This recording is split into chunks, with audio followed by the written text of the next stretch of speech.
So the underlying philosophy of this class is that the students are going to learn more if they're learning by doing.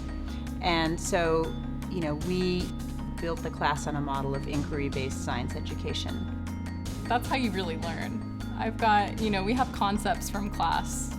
We go and we sit in lectures for years and learn about all these theories and how they work, but when you're outside, that's when it really connects.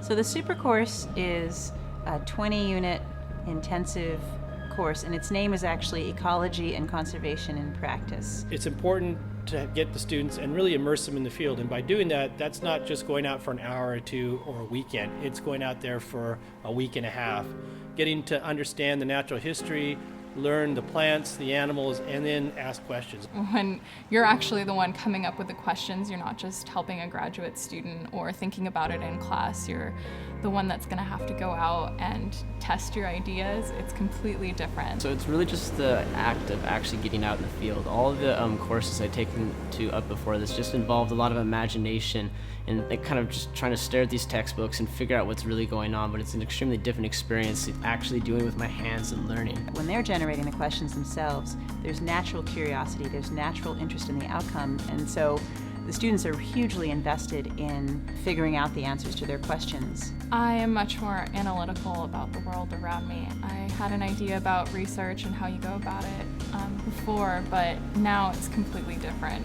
Now when I go outside, I'm still seeing patterns. It's one of the things you just can't get away from, but it's changed the way that I think.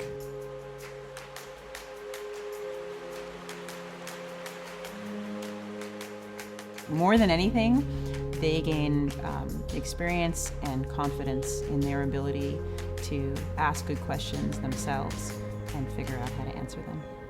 I feel like with this experience, you're presented all the information. You have to learn it yourself, but the whole time you're checking with your professors and you're collaborating with all your friends and you're learning different perspectives. There have been numerous times where we have gotten lectures of sorts until 10:30 at night, talking around a table and still having to keep our brains on, and we're always in class. This class provided a lot of access to our teachers. They're there with us 24/7 on these trips, and so we can have conversations with them over dinner. They're there in the morning, and they're there out in the field with us. You get to personally know your professors and see them and see how their lives work and how their paths have taken them to their current places.